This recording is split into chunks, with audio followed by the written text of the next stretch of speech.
Welcome to a place where every story drags you into the dark. Here we bring you chilling tales, unsettling mysteries, and nightmares you'll never forget. If you dare to listen, you'll never hear the world the same way again. Jessica and Mark thought a late-night stop at Burger King was nothing more than a quick bite after work, but inside, the restaurant wasn't empty, it was waiting. What they found beyond the flickering lights wasn't food, but something hungry, something that had been expecting them all along. I was exhausted that night, my body aching from the long shift at work, and the last thing I wanted was to go home and cook.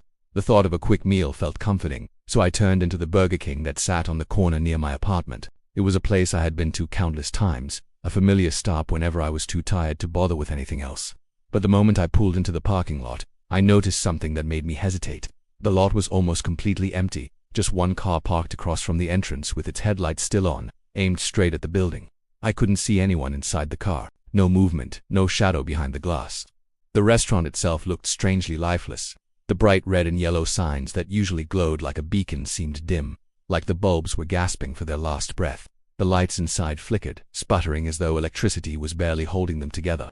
I should have turned around, but hunger and habit made me park my car anyway. As soon as I pushed through the glass doors, the smell hit me, and I froze.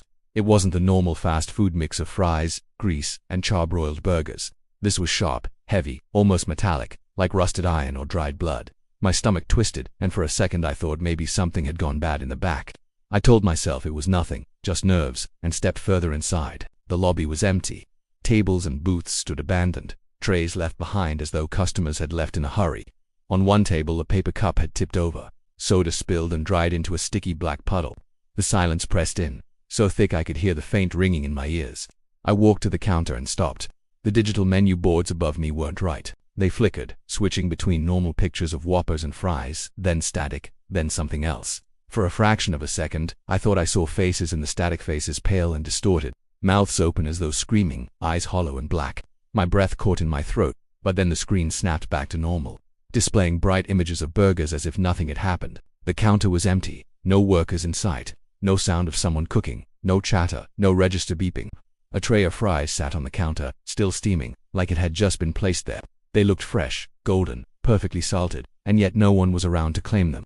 A thin film of grease clung to the edge of the tray, dripping slowly onto the floor. I leaned forward, glancing behind the counter, and that's when I noticed something out of place on the tile. A headset, the kind the drive-through workers wore, lay tangled on the floor. Its cord was torn in half, wires frayed, and the earpiece was soaked in something dark that had dried thick and crusted.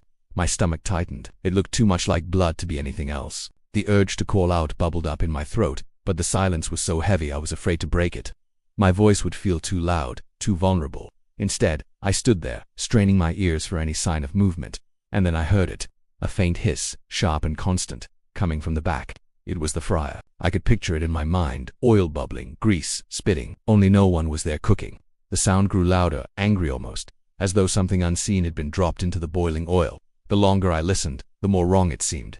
The fryer wasn't just sizzling, it was groaning, a wet, bubbling sound that didn't belong in any kitchen. My mouth went dry. I wanted to leave, to turn around and push back through those glass doors, but my body stayed rooted in place. The fluorescent lights above me buzzed, then flickered so violently I thought they might go out. My shadow stretched unnaturally long across the tiled floor, twisting into shapes that didn't match my body. For a moment, I thought I saw another shadow beside mine, slightly taller, hunched, but when I turned, there was nothing behind me. I swallowed hard, every instinct screaming at me to walk away, but something about the sound of the fryer pulled me deeper in. The smell in the air thickened, no longer just metallic but mixed now with something burnt, charred, and rotten. It clung to the back of my throat, made me gag. I glanced back at the tray of fries sitting perfectly untouched on the counter. They should have been comforting, familiar, but the longer I stared, the more wrong they looked. The steam rising from them twisted in strange ways, curling upward like skeletal fingers trying to claw their way out of the food. And just as I began to back away, the fryer gave one last violent hiss, louder than ever, echoing across the empty restaurant. Then came silence, complete silence, crushing, unnatural. In that void, I swore I could hear something else hidden within the stillness, a faint wet sound like chewing. And that's when I realized I wasn't alone. I forced myself to move toward the sound, even though my body screamed at me to run. The fryer's hiss had died away, but the faint chewing noise still lingered, soft and wet, as though something was gnawing on bones just out of sight. The kitchen stretched ahead of me, shadows pooling in every corner, the metallic smell growing stronger with each step. My shoes stuck slightly against the greasy tiles, each squeak sounding too loud in the suffocating silence. I stepped behind the counter, my eyes darting across the room. Everything looked normal at first, fryers lined against the wall, stacks of paper wrappers, shelves with buns and condiments. But then I noticed the freezer door. It was wide open, a cloud of frosty air spilling out and creeping across the floor like a living thing. The temperature shifted instantly, cold gnawing at my skin, goosebumps prickling along my arms. Something told me not to look inside, but I couldn't resist. I leaned closer, my breath forming pale clouds in the air as I peered into the freezer. Bags of meat sat stacked neatly in rows, sealed and labeled, but one near the bottom had burst open. My chest tightened as I saw what was inside. It wasn't beef. It wasn't any kind of meat I had ever seen. It looked like skin, pale, stretched thin, with something beneath it. My eyes widened as I realized it was a hand. Limp, lifeless, the fingers curled as if they had been frozen mid-reach. I stumbled back so fast my shoulder slammed into the fryer. The impact sent a jolt of pain through me, but worse was the sound that came with it. The fryer suddenly roared to life again, oil bubbling violently, grease spitting out in bursts that scalded the air. I stared in horror as the shadow of something huge moved across the far wall, shifting unnaturally, swaying as if it were alive. But when I spun around, no one was there. The whispers began next. Soft at first, muffled like voices heard through a wall. They came from the freezer. I could hear them spilling out, words layered over each other, spoken in low, angry tones. They weren't in any language I recognized, yet I understood the emotion in them. Rage, suffering, a warning. The voices grew louder, harsher, and then stopped all at once, leaving me standing in crushing silence once again. I closed the freezer door with shaking hands, forcing it shut with all my strength. The hum of the motor rattled in my ears, making me flinch. For a moment, I almost believed I had stopped it. But then the lights above me flickered, buzzing violently, and the room dimmed until I could barely see. The fryer shut off on its own, leaving behind the stink of burnt oil and something else. My nose burned as I breathed it, and it was the smell of scorched flesh. My stomach twisted, and I gagged, covering my mouth with my sleeve. I turned, desperate to leave. But as I did, the menu boards in the front of the restaurant lit up again. The flickering screens glowed faintly, pulling my attention like a magnet. My heart slammed against my ribs as I looked at them. They no longer showed pictures of food. Instead, every screen displayed the same single word, written in dripping red letters that slid slowly downward, like blood smeared across glass. Stay. The word pulsed, almost alive, the letters stretching and warping with each flicker of the light. My legs locked beneath me, frozen in place. It was as though the word had weight, pressing down on my chest, anchoring me to the floor. I tried to move, but my muscles refused. My heart raced, and I could hear the blood rushing in my ears, deafening. Then, from behind me, something brushed against my arm. I spun around so fast I nearly fell, but nothing was there. Just shadows stretching across the greasy tiles, darker now, thicker, like they were swallowing the light. I stood rooted to the spot, my breath shaking as I strained to listen. The fryer gurgled once, a low, wet sound, and then silence again. My pulse thundered, sweat dripping down my back. Every part of me screamed to run, to escape, but I couldn't force my body to obey. I turned my head back to the menu boards, hoping they would flicker away, hoping the word would vanish. But the screens had changed. They no longer said stay. The letters now formed something worse, something that made the blood in my veins turn cold. Welcome back. The words stretched across every glowing screen, their red light bleeding into the walls, painting the entire restaurant in a sickly glow. My breath hitched, and I realized with a jolt of terror that whoever or whatever had written that message, it knew me. It wasn't random. It was personal, and in that moment I understood I had made a mistake by stepping inside. The words on the glowing screens burned into my mind, their red light casting everything in a sick, unnatural glow. Welcome back. My throat tightened and my pulse hammered in my ears. It didn't make sense. Why would those words be meant for me? Yet the more I stared at them, the more I felt like I was being pulled deeper into the truth of it, as if something here knew me better than I knew myself. I tried to blink it away, to convince myself I was imagining it, but when my eyes opened, the words were still there. The smell of grease and charred flesh lingered in the air, thick and suffocating. My legs finally responded, and I staggered backward, desperate to put distance between myself and those screens. The tiles beneath my shoes felt slick, and when I looked down, my breath caught. A dark liquid was spreading across the floor, glistening under the faint glow of the lights. At first I thought it was oil, but the way it gleamed red as it pooled left no room for doubt. It was blood. It seeped upward from the cracks in the tile, slow and steady, like the restaurant itself was bleeding. My chest heaved as I stumbled back further, the liquid rising enough to cover my shoes, and then I saw movement within it. Shapes pressed against the surface from below, their features warping the blood into disturbing patterns. Faces, dozens of them, screaming silently from beneath the floor. Their mouths stretched wide in agony, their eyes bulging as if they were drowning. The sight of them sent a shiver crawling down my spine so strong my knees nearly buckled. I dragged myself toward the dining area, fighting to escape the rising tide. The booths that had been empty before were no longer vacant. I froze as my eyes adjusted to the dim light, my stomach dropping. Every seat was filled. People sat slumped forward in the booths, unmoving, their bodies draped in Burger King uniforms or casual clothes, some with dried stains on their shirts, some with skin as pale as wax. For a brief, foolish moment, I thought they were just people asleep. But when one shifted slightly, I realized how wrong I was. Their skin wasn't normal. It was gray, rotting in patches, stretched thin over bones. Their eyes were clouded over, milky and lifeless, and yet I felt them all staring at me at once.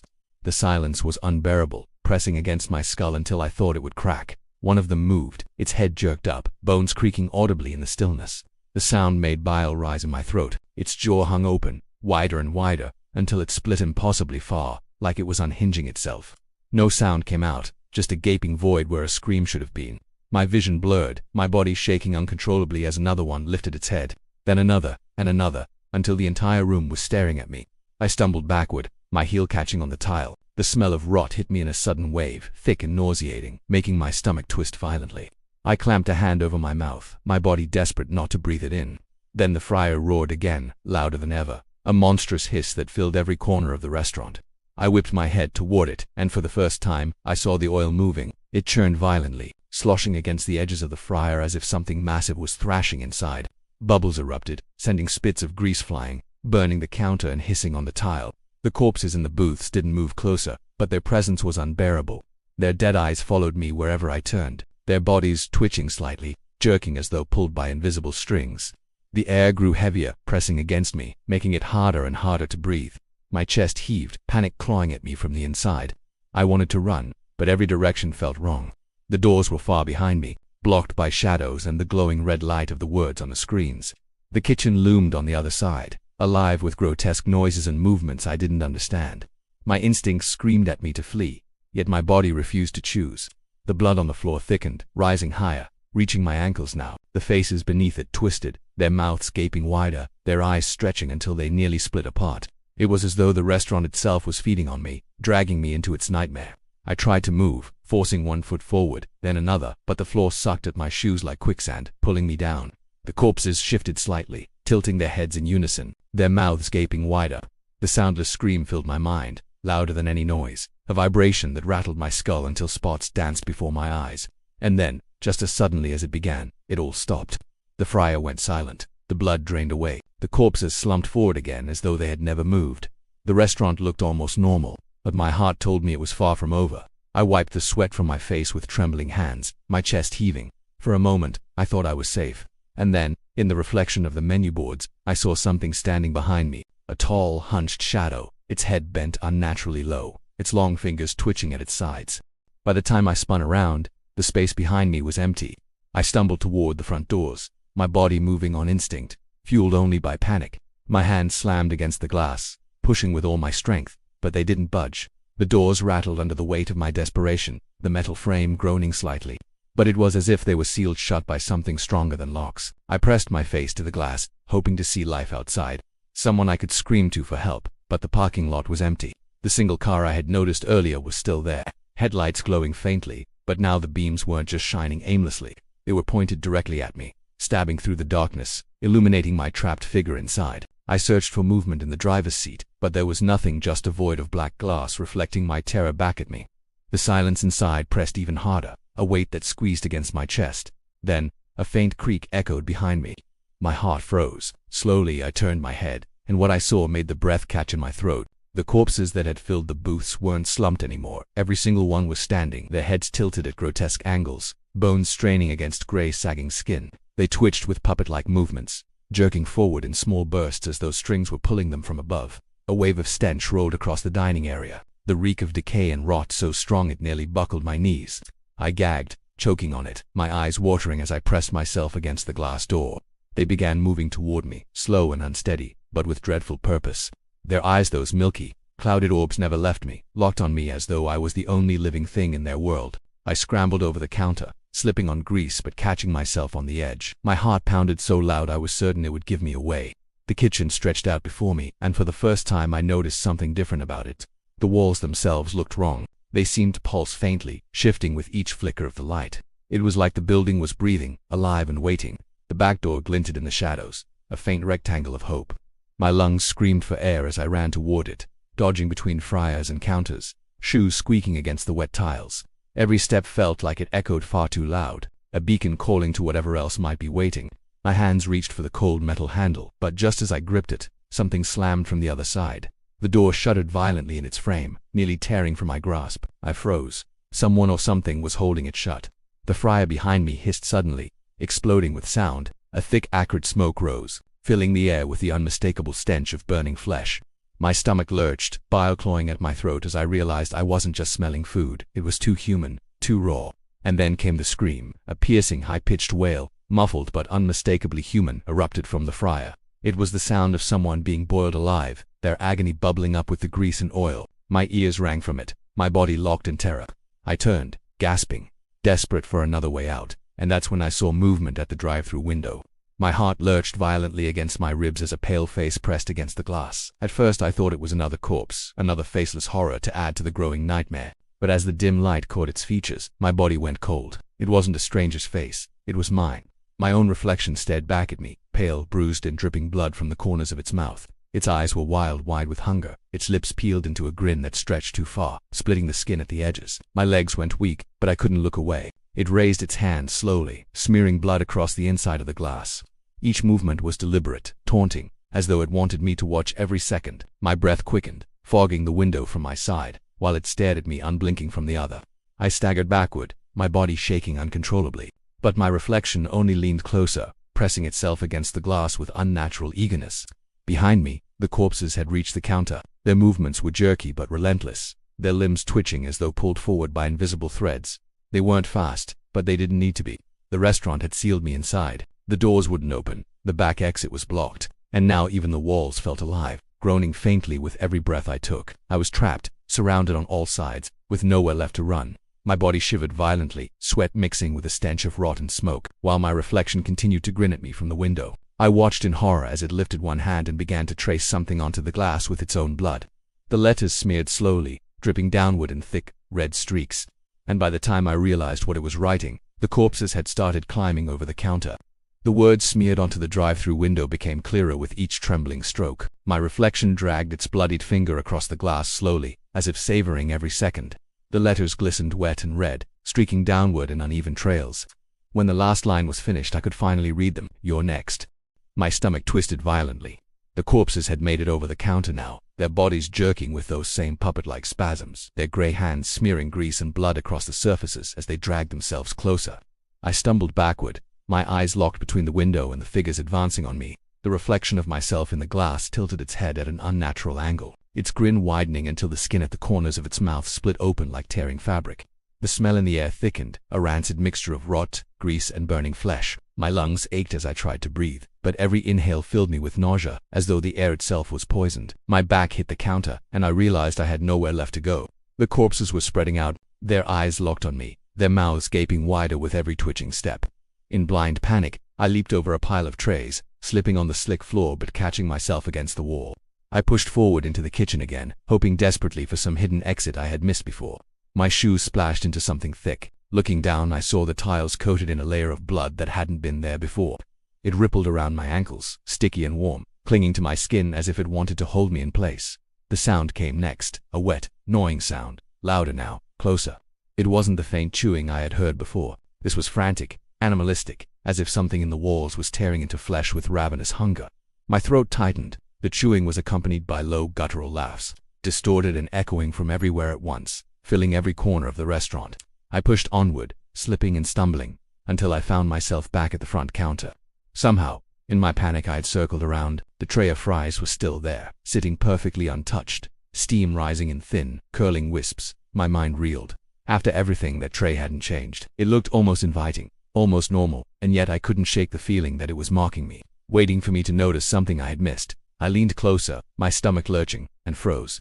The fries weren't food, not anymore. They writhed and twitched, small pale shapes wriggling against each other like a nest of worms. The steam rising from them wasn't steam, it was smoke, curling upward in grotesque shapes, faces screaming silently as they dissolved into the air. My chest convulsed, and I staggered back, bile burning my throat. The corpses were closer now. I could hear their wet, dragging footsteps, their joints cracking loudly with every jerky movement. The fryer hissed again, a violent roar that rattled the walls. I looked over and saw the oil bubbling so violently it spilled over the edges, splattering across the floor in thick streams. The smell of burning meat filled the air, overwhelming and suffocating, and beneath the bubbling, I heard it again, that same scream, piercing and inhuman, echoing from inside the fryer. I turned in a frenzy, searching for any way out, but there was none. Every door was locked, every window sealed. Even the walls themselves looked different now, shifting and pulsing like they were alive, breathing in rhythm with my pounding heartbeat. I felt the restaurant closing in on me, swallowing me whole. My reflection at the drive-through window hadn't moved. It just stared at me with those wide, hungry eyes, blood dripping steadily from its mouth. But then, slowly, it raised its hand again and pointed not at the glass, not at itself, but at me, straight at me, as if it were telling the corpses exactly where to go. My body went cold. The corpses responded instantly, their heads snapping toward me in unison, their mouths opening wider than before. They surged forward, faster this time, their jerks becoming a grotesque rhythm, a march toward me. I stumbled back until my knees hit the counter. The words on the menu screens flickered one last time, changing from glowing red letters to a single receipt screen, glowing faintly in the dark. I squinted, my pulse racing, and then I saw it. The order displayed wasn't random. It had my name printed on it. Beneath it, in smaller text, were the words, "Order, ready for pickup." The corpses were only feet away now. My reflection's grin stretched impossibly wide, splitting its face open until it looked more like a mask than skin. The laughter in the walls grew louder, building to a frenzy, until the entire restaurant shook with the sound. I screamed, throwing myself toward the counter, toward the fries, toward anything that might let me escape. But before I could move another step, the lights flickered violently, then died, plunging everything into total darkness. The last thing I felt was the warmth of blood rising around my legs, and the sensation of countless hands, reaching up from beneath the floor, pulling me down into the depths of the restaurant's hunger. And then there was nothing.